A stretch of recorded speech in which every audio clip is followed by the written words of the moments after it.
महायाजक के बारे में जानेंगे।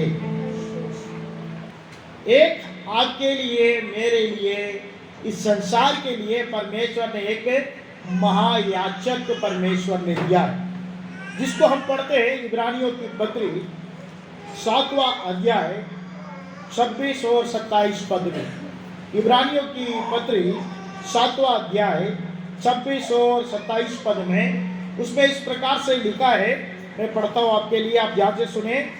अतः ऐसा ही महायाजक हमारे योग्य था, जो पवित्र और निष्कपट और निर्मल और पापियों से अलग और स्वर्ग से भी ऊंचा किया हुआ है।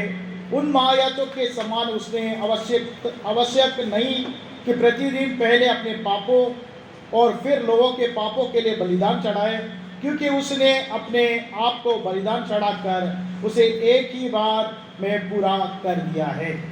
ये एक महायाजक के बारे में बताया गया है। महायाजक मतलब आप लोग समझते कि नहीं समझते मुझे नहीं मालूम, लेकिन मैं बताता हूँ। जब एक परमेश्वर का मंदिर रहता है, उस मंदिर में 3 स्थान होते हैं। एक बाहरी आंगन होता है, और एक पवित्र स्थान होता है, और एक महापवित्र स्थान होता है। जैसे हम अपने परमेश्वर के मंदिर में हम देख रहे हैं, बाहर एक स्थान हमको दिखाई दे रहा है जहाँ से हम लोग आ रहे हैं, और जहाँ हम बैठे हैं एक स्थान हमको दिखाई दे रहा है जहाँ पर आप लोग बैठे हैं, और एक स्थान आप देख रहे हैं जहाँ से मैं प्रभु का वचन बोधन कर रहा हूँ। ये एक स्थान आप देख रहे हैं, ये 3 स्थान में बटा हुआ है। वैसे ही जब परमेश्वर ने मंदिर बनाया, 3 स्थान उसमें था। एक बाहरी स्थान था जिसमें लोग खड़ा हुआ करते थे, और पवित्र स्थान में लोग नहीं आ सकते थे। बाहरी स्थान में कौन खड़े होना है? लोग खड़े होना है। एक पवित्र स्थान है जिसमें लोग प्रवेश नहीं कर सकते हैं। आज भी हमारे देश के मंदिरों में हम इन बातों को देख पाते हैं। एक बाहरी स्थान होता है, लोग खड़े रहते हैं, और एक बीच का एक स्थान होता है जिसमें कोई प्रवेश करने का अनुमति नहीं है, और एक अंदर का स्थान होता है जहां पर उनके देवी देवता रखी जाती है, और हर कोई उसके अंदर प्रवेश नहीं कर सकते हैं।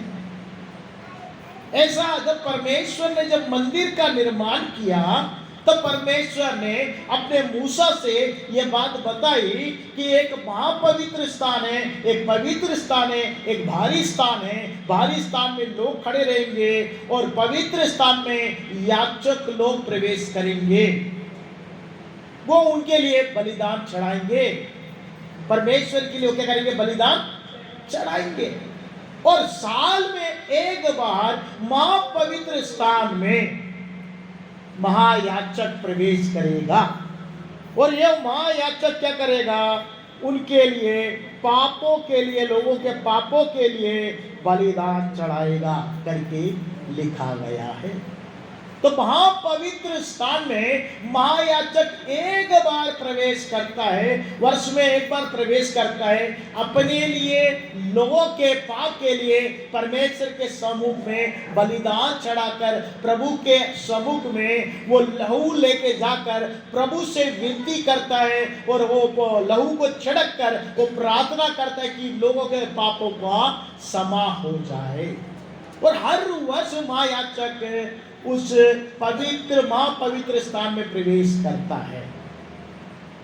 वैसे ही हमारा प्रभु यीशु मसीह महायाजक के रूप में, यहां पे लिखा है एक ही बार, क्या लिखा है? एक ही बार वो क्या हो गया? अपने आप को बलिदान के रूप में चढ़ा दिया। हमने यहां पढ़ा, देखिए क्या लिखा है 27वें पद में, उसने अपने आप को बलिदान चढ़ाकर उसे एक ही बार में पूरा कर दिया। एक ही बार में प्रभु यीशु मसीह ने अपने को ही भेड़ के समान बलिदान करके चढ़ा दिया।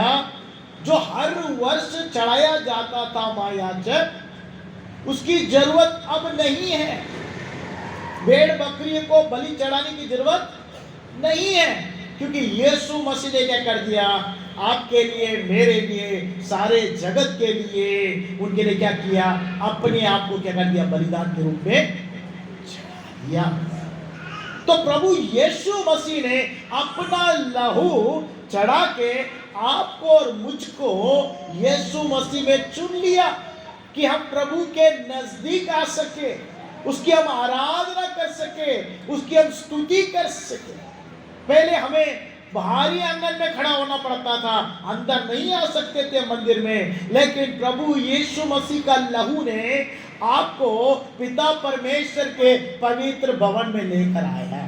आमीन, हालेलुया। प्रभु यीशु मसीह का लहू ही है जो आप और मैं बाहरी आंगन में खड़े रहते थे, उसका लहू ने हमको ये स्वीकार दिया और हमको ये अधिकार दिया, हमको ये अधिकार और ये रास्ता बनाया, जिसकी वजह से उसके पवित्र भवन में, उसके सम्मुख में उपस्थित होकर उसकी हम आराधना कर सकते हैं, प्रार्थना विनती कर सकते हैं। आमीन। पहले लोगों के लिए महायाजक प्रार्थना करते थे, आज भी हम देखते हैं लोग दूसरों के लिए प्रार्थना करते, वे प्रार्थना नहीं कर सकते थे, लेकिन आज आप अपने लिए प्रार्थना कर सकते हैं, क्योंकि यीशु मसीह ने अपना लहू बहाया है और आपके लिए, मेरे लिए एक रास्ता खोला है। यीशु मसीह अगर रास्ता नहीं खोलता, आप और मैं उस पवित्र स्थान में नहीं आ सकते और परमेश्वर से प्रार्थना और विनती नहीं कर सकते थे। हमारे लिए दूसरे लोग प्रार्थना करने की जरूरत पड़ती, लेकिन आज यीशु मसीह ने आपके लिए लहू बहाने के कारण आप खुद परमेश्वर से प्रार्थना कर सकते हैं। लेकिन परमेश्वर ने वो स्थान को हटाकर आपके लिए और मेरे लिए ऐसा एक रास्ता खोल दिया कि आप और मैं क्या कर सकते हैं, प्रार्थना कर सकते हैं। मेरे प्रियो, हम लूका रचित सुसमाचार में भी पढ़ते हैं, पलटाइएगा लूका रचित सुसमाचार 23वां अध्याय 34 पद को हम पढ़ते हैं। वहां पे लिखा है, लूका रचित सुसमाचार 23 अध्याय 34 पद में लिखा है, तब यीशु ने कहा, हे पिता, इन्हें क्षमा कर, क्योंकि ये नहीं जानते क्या कर रहे हैं।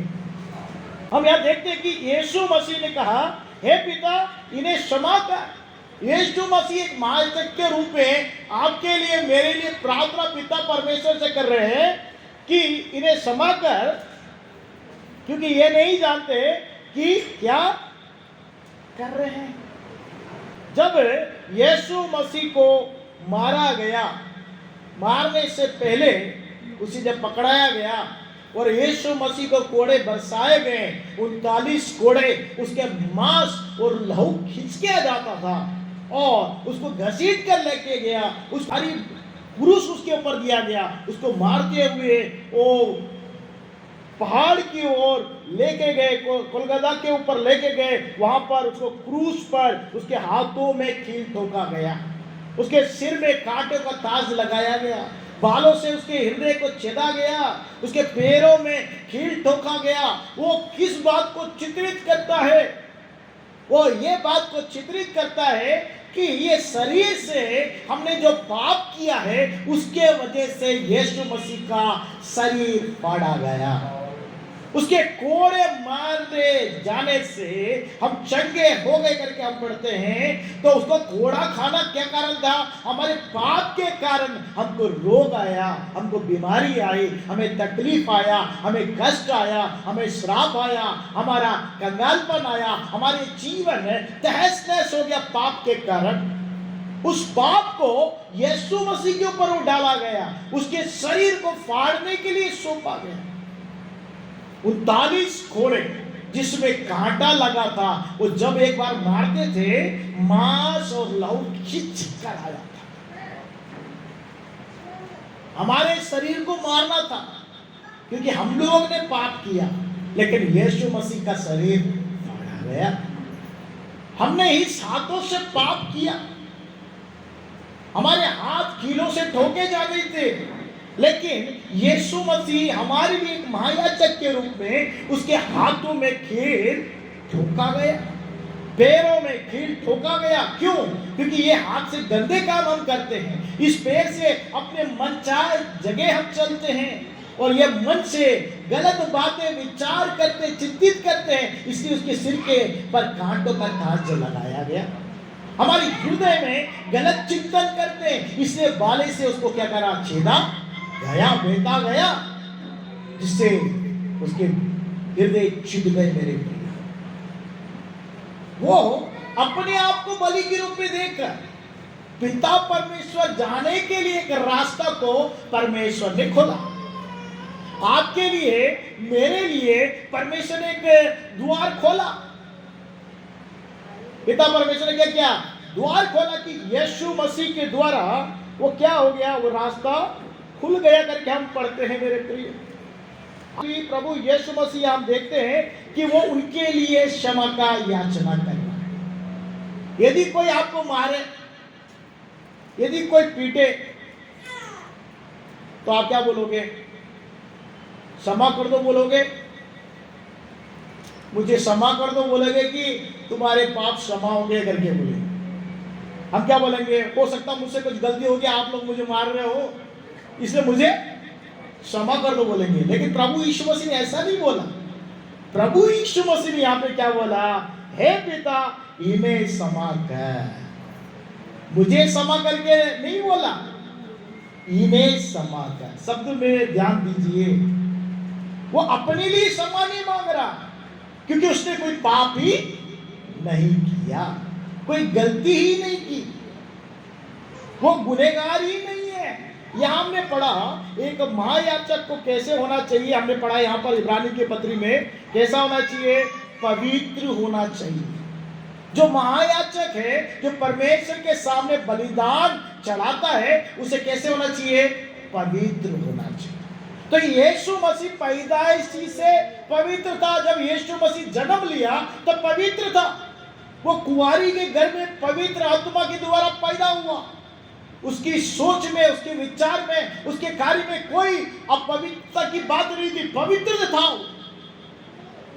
इसलिए उसने कोई गलती नहीं की। इसलिए उसने बोला, इन लोगों ने जो गलती करी है, आज के पुत्र को इन लोगों ने मारा, इनको कूटा, इनके ऊपर पे कोई श्राप ना आए, इनके पापों को क्या कर दो? क्षमा कर दो।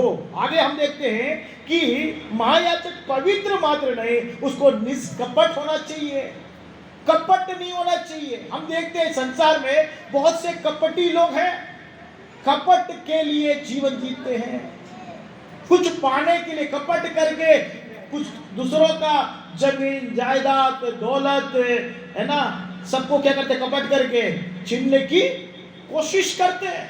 कपटी लोग हैं संसार में।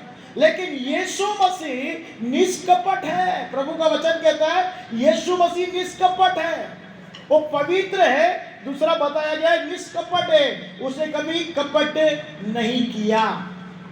तीसरी बात हम बता रहे हैं, वो निर्मल है। निर्मल का मतलब है बिल्कुल शुद्ध है, उसमें कोई अशुद्धता की बात नहीं है। और आगे देखते हैं, उसमें लिखा है पापियों से अलग है। वो पापी नहीं है। जो पाप करता है, पाप उसके ऊपर प्रभुता करता है, लेकिन यीशु मसीह के ऊपर में पाप प्रभुता नहीं किया, क्योंकि वो पाप से पैदा नहीं हुआ, वो पवित्र आत्मा से पैदा हुआ। वो पापी नहीं है, पाप से वो अलग है। पाप उसके फितरत में नहीं है, उसकी सोच में नहीं है, उसके विचार में नहीं है। आपके और मेरे जीवन में पाप भरा हुआ है, क्योंकि पाप के अधीनता में पाए जाते हैं। हमारे अंदर में जो लहू आया है, माँ बाप से जो लहू हमारे अंदर में आया है, जो खून आया है, उनका स्वभाव आया है, तो उसके अंदर में क्या स्वभाव है? पाप का स्वभाव है। किसी बच्चों को हमें पाप सिखाने की जरूरत नहीं होती है। हम स्कूल में भेजते बच्चों को, स्कूल में क्या सिखाते हैं? अच्छी बातें सिखाते हैं। माँ बाप घर में क्या बातें सिखाते हैं? अच्छी बातें सिखाते हैं। स्कूल में शिक्षक लोग अच्छी बातें सिखाते हैं। कलीसिया में पासवान लोग क्या करते हैं? अच्छी बातें सिखाते हैं। क्यों अच्छी बातें सिखानी पड़ती है उनको? आपने कभी सोचा? अच्छी बातों को ज्यादा जोर दिया जाता है, चाहे स्कूल हो कॉलेज हो, घर हो, कलीसिया हो, सरकार हो, अच्छी बातों के लिए नियम बनाइए, अच्छी बातें सिखाने के लिए जोर दिया जाता है, बुरी बातें ही सिखाते हैं, लेकिन बुरी बातें करते हैं लोग। तो ये कहां से आ गया उनके अंदर? क्योंकि उनके खून में, उनके लहू में वो गलत बातें हैं, पाप है, बुराई है, अधर्म है। पाप से छूटे नहीं है, पाप सिखाना नहीं पड़ता, गलत करना नहीं सिखाना है उनको, गलत खुद करने लगते हैं। उनका अच्छी बातें सिखाने के लिए हमें जोर देना पड़ता है।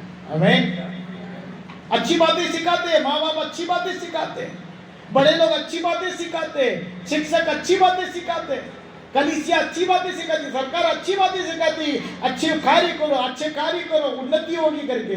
लेकिन बुरे कार्य उनके अंदर में कहां से आ गया? बुरा स्वभाव कहां से आ गया? क्योंकि उनके खून में पाप है। तो ये पाप से हम लोग पैदा हुए हैं, और पाप की मजदूरी क्या है? मृत्यु है। आपको और मेरे को पाप की मजदूरी मिलनी थी, मृत्यु। लेकिन हमारे बदले प्रभु यीशु मसीह सारे पापों के अपने ऊपर लेकर हमारे लिए, पापियों से वो अलग था लेकिन हमारे लिए वो पाप बना, और मृत्यु को उसने क्या कर दिया? सहन किया। यहां देखिए, पापियों से अलग था, और आगे लिखा है स्वर्ग से भी ऊंचा किया हुआ था। यीशु मसीह का कौन है? स्वर्ग से भी ऊंचा किया हुआ। वो क्यों ऊंचा किया गया? क्योंकि वो स्वर्ग से उतर कर आया, वो परमेश्वर के वाणी में पाया जाता था। यीशु मसीह पैदा होने से पहले उसका नाम क्या था? परमेश्वर का वचन था। वो परमेश्वर के साथ था। यूहन्ना 1:1 कहता है आदि में वचन था, और वचन परमेश्वर के साथ था, और वचन परमेश्वर था। जब यीशु मसीह इस पृथ्वी में, इस जगत में पैदा हुआ, तब उसको नाम दिया गया यीशु करके। यीशु का मतलब है उद्धार करता, मुक्ति देने वाला, छुटकारा देने वाला। यीशु का नाम क्या है? मुक्ति देने वाला। जब हम इस संसार में पैदा होते हैं तो नाम दिया जाता है। वैसे ही यीशु जब पैदा हुआ, उसको एक नाम दिया गया यीशु करके।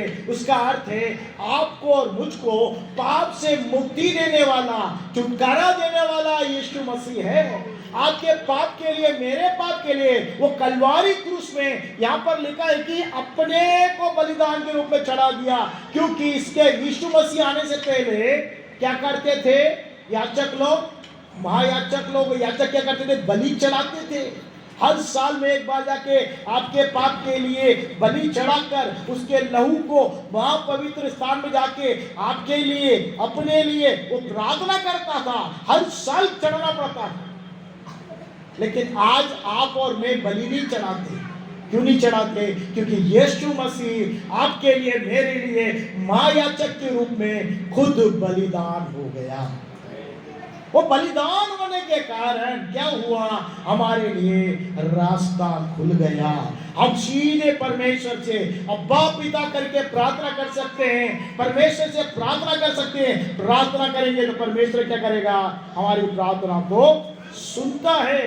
आगे पढ़ेंगे इब्रानियों की पत्री 9वें अध्याय 24 से हम पढ़ेंगे।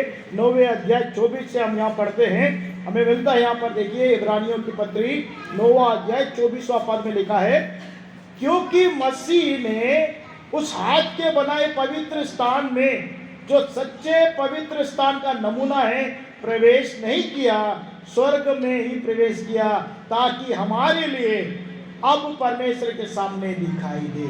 यीशु मसीह इस संसार के मंदिर में नहीं प्रवेश किया। जब वो इस मृत्यु में मरकर तीसरे दिन पुनर्जीवित हो गया, कहाँ चला गया? हाथ के बनाए हुए मंदिर में नहीं गया। कहाँ गया वो? स्वर्ग में प्रवेश किया। आपके लिए, मेरे लिए एक याचक है जो पिता परमेश्वर के दाहिनी ओर बैठकर आपके पाप के लिए, मेरे पाप के लिए पिता परमेश्वर के सामने खड़े होकर प्रार्थना और विनती करने वाला एक महायाचक है। इस संसार के मंदिर में नहीं गया, स्वर्ग में जो हमारा पिता परमेश्वर है उसके दाहिनी ओर जाकर आपके लिए मेरे लिए वो क्या कर रहा है, प्रार्थना कर रहा है। और यहाँ पे लिखा है कि आगे हम पढ़ते हैं, यह नहीं कि वो अपने आप को बार बार चढ़ाए, जैसे कि महायाजक प्रति वर्ष दूसरे के लहू लिए हुए पवित्र स्थान में प्रवेश किया करता है। महायाजक क्या करता है, प्रति वर्ष हर एक वर्ष में क्या करता है, लहू लेके उस पवित्र स्थान में जाता है, जो मैंने आपको पहले ही बताया। और लिखा है, नहीं तो जगत की उत्पत्ति से लेकर उसको बार बार दुख उठाना पड़ता, पर वो अब युग के अंत में वह एक ही बार प्रकट हुआ, ताकि आपने अपने ही बलिदान के द्वारा पाप को दूर कर दे। यीशु मसीह अपना बलिदान इसलिए किया कि पाप को दूर करने के लिए। हमारे ऊपर में जो पाप है, जो पाप हमारे ऊपर हावी है, जो पाप हमारे पर प्रभुता कर रहा है, जो पाप हमें अधीन करके रखा है, हम सोचते अच्छा करने के लिए, लेकिन अच्छा नहीं कर पाते। सब लोग अच्छा करने की सोचते कि नहीं सोचते हैं, आप भी सोचते, मैं भी सोचता, लेकिन क्या कारण है, हम अच्छा या भलाई काम नहीं कर पाते, बुरा काम कर देते हैं। फिर सोचते अरे रे, मैं तो भलाई करना चाहता था, मैं अच्छा करना चाहता था, लेकिन मुझसे बुराई हुआ। क्यों? क्योंकि पाप मुझ पर क्या कर रहा है, प्रभुता कर रहा है। ये पाप जब तक मुझसे दूर नहीं होगा, तब तक मैं पाप के अधीनता में रहूंगा। आप और मैं पाप के अधीनता में तब तक रहेंगे जब तक ये पाप मेरे ऊपर से दूर नहीं होगा। इसलिए यीशु मसीह ने अपना पवित्र लहू, जो निर्दोष लहू है, निष्कलंक लहू है, उसने कलवारी क्रूस में आपके पाप के लिए, मेरे पाप के लिए, जगत के पाप के लिए उसने सलीब में निछावर किया। आप और मैं जगत यीशु मसीह के लहू पर विश्वास करेंगे कि मेरे पाप के कारण यीशु मसीह कलवारी क्रूस में लहू बहाया, तो उसका लहू, उसका खून आपके मेरे पाप और जो विश्वास करते हैं उनके सारे पापों को उनसे क्या करता है, दूर करता है। यहाँ पे लिखा है कि वो पाप को क्या कर रहा है, दूर करता है। अभी हमने पढ़ा कि क्या करता है, वो दूर करता है। बलिदान के द्वारा पाप को दूर कर दे, इसलिए यीशु मसीह बलिदान किया। और आगे हम देखते हैं 27वें पद में, जैसे मनुष्यों के लिए एक बार मरना और उसके बाद न्याय होना नियुक्त है, वैसे ही यीशु मसीह भी बहुतों के पापों को उठा लेने के लिए एक बार बलिदान हुआ। एक ही बार यीशु मसीह बलिदान हुआ, इसलिए आपको और मुझको बलिदान चढ़ाने की जरूरत नहीं है। कोई बोलेगा कि बलिदान करना पड़ेगा, तो आप बोलना कोई जरूरत नहीं, क्योंकि यीशु मसीह मेरे लिए, संसार के लिए, जगत के लिए एक ही बार बलिदान करके चढ़ा दिया है। बहुतों के पाप उठाने के लिए एक ही बार क्या कर दिया, बलिदान होकर चढ़ा दिया है। क्यों? क्योंकि लिखा है, जो लोग उसकी बाट जोतते हैं उनके उद्धार के लिए, इसके लिए जो उसका इंतजार करते हैं, जो उसका प्रतीक्षा करते हैं, जो उसकी बात जोते हैं कि यीशु मसीह फिर आएगा, हमको मुक्ति देगा, हमको छुटकारा देगा, वो जो विश्वास करते हैं उन्हें मुक्ति देने के लिए फिर से वो आएगा। आमीन। और अगर आप विश्वास करके उसके बात जोतते रहेंगे, इस संसार में आपको मुक्ति मिलेगा और प्रभु यीशु बादलों में आएगा और आपको फिर से वो क्या करेगा, पुनर्जीवित करके फिर से वो पवित्र महापवित्र स्थान, जहां पर स्वर्ग में यीशु मसीह पिता के सम्मुख में आपको और मुझको लेके जाएगा। आमीन, हालेलुया। तो आपको और मुझको ले जाने के लिए यीशु मसीह आने वाला है। पूर्ण रीति से एक छुटकारा, पूर्ण रीति से पाप से एक छुटकारा। जैसे यीशु मसीह ने पूर्ण रीति से छुटकारा प्राप्त करके पिता के दाहिने ओर जाके बैठा है, वैसे ही आपको और मुझको छुड़ाकर और पूर्ण रीति से पिता परमेश्वर के दाहिने ओर लेकर जाकर बिठाएगा। हमें विश्वास करना है कि यीशु मसीह हमारे पाप के कारण कलवारी क्रूस पे चढ़ा है।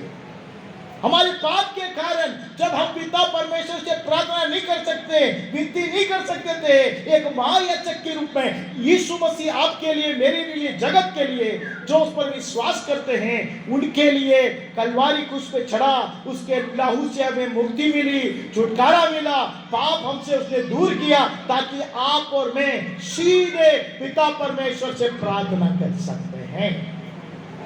दूसरे लोग प्रार्थना में आपको मदद कर सकते हैं, सहायता कर सकते हैं, लेकिन आप भी क्या कर सकते हैं? अपने लिए प्रार्थना कर सकते हैं। वो रास्ता यीशु मसीह ने आपके लिए, मेरे लिए खोला है। इसलिए प्रभु को धन्य कहना चाहिए कि प्रभु यीशु आप धन्य हैं, आप हमारे लिए, आप पाप हुए, आप पापी नहीं थे, पापी से अलग थे, लेकिन आपके ऊपर मेरे पाप, जगत का पाप आपके ऊपर में डाला गया, आप मेरे लिए पाप हुए।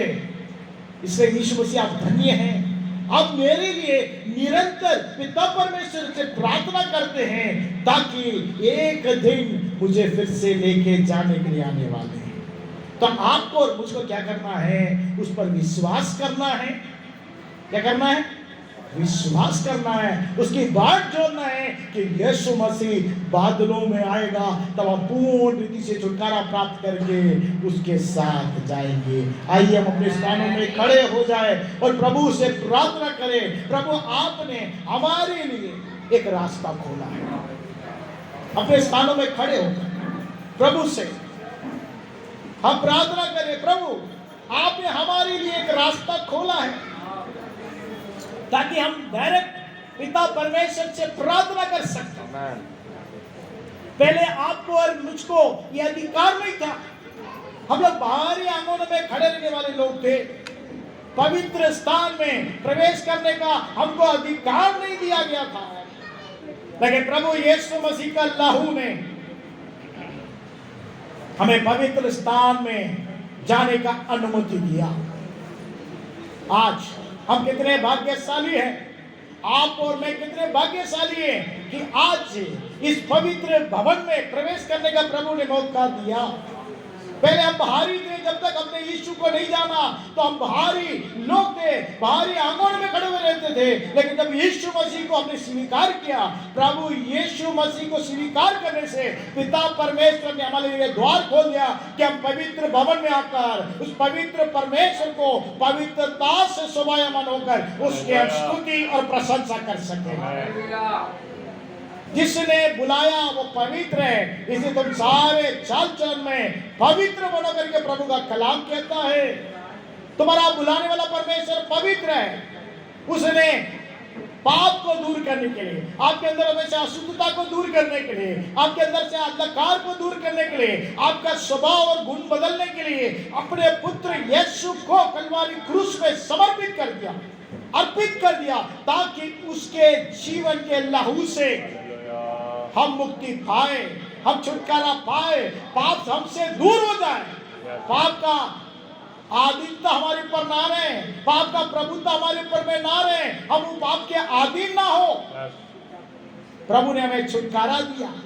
सत्य को जानोगे, सत्य तुम्हें छुटकारा देगा करके प्रभु यीशु ने कहा। सत्य प्रभु यीशु मसीह है। उसे जब हम विश्वास करते हैं, उसे जब स्वीकार करते हैं कि प्रभु यीशु मसीह मेरे पाप के कारण वो कलवारी क्रूस पे चढ़ा, उसके कोड़े खाने से, उसके लहू बहाने से मुझे छंगाई मिली, मुझे छुटकारा मिला, ताकि मैं परमेश्वर का पुत्र और पुत्री कहलाई जाए और हम हे अब्बा पिता करके पिता परमेश्वर से प्रार्थना कर सके।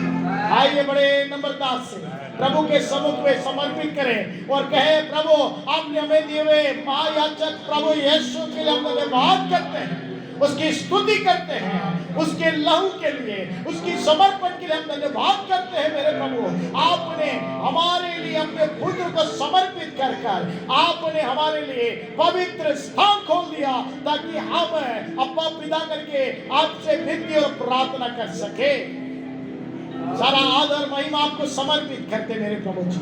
आए हुए हर एक बच्चे, जवान, बड़े, बुजुर्ग, जितने प्रिय जानिया मौजूद है, सब पर तेरा अनुग्रह प्रकट होने पाए, वे तेरी बात जोतने वाले बन सके, तेरा इंतजार करने वाला बन सके कि प्रभु यीशु मसीह फिर आएगा, मुझे पूर्ण रीति से मुझे मुक्ति देगा।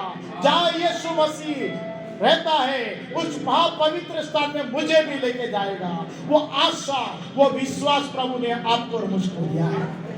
मेरे प्रिय, अपने जीवन को समर्पित कर, अपने हाथों को उठाकर, प्रभु आज तेरा लहू मुझे धो, तेरा लहू मुझे शुद्ध कर, तेरा लहू मुझे मुक्ति दे, ताकि तेरी नाम की महिमा के कारण बन सकूं।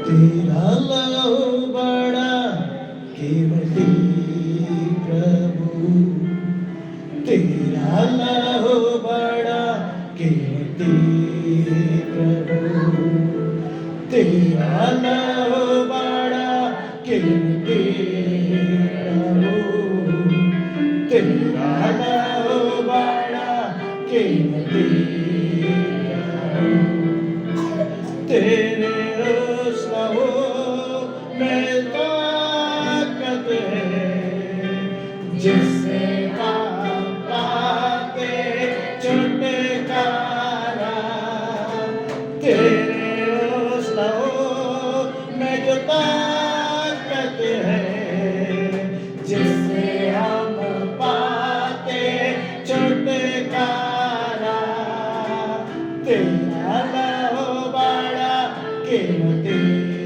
प्रभु, तेरा लहू बड़ा कीमती प्रभु, तेरा लहू बड़ा कीमती प्रभु, तेरा लहू बड़ा कीमती प्रभु, तेरे उस लहू में जो ताकत है जिससे हम पाते छुटकारा, तेरे उस लहू में जो ताकत है उससे हम पाते छुटकारा, तुमने कभी से न कुछ चाहा, तुमने कभी किसी से न कुछ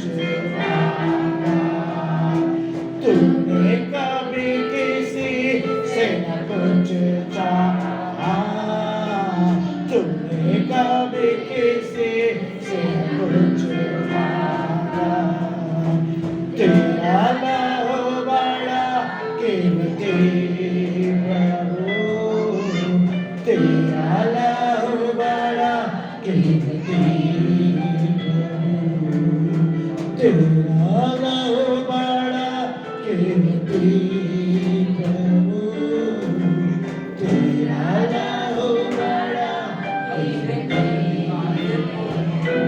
हाँ प्रभु, तेरा लहू बड़ा कीमती है।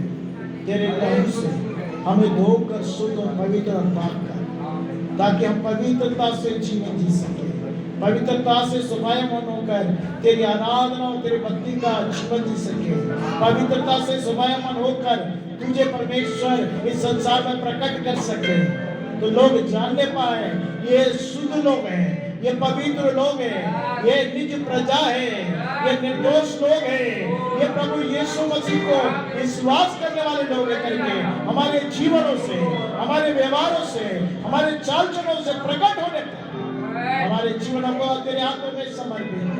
प्रभु तेरे दास और उनके परिवार पर तेरा अनुग्रह हो, उनके सेवकाई पर तेरे आए हुए तेरे प्रिय जनों पर तेरा अनुग्रह हो। सारा आदर महिमा आपको समर्पित करते हैं। इस प्रार्थना को यीशु के नाम से मांग के सुनो, आमीन।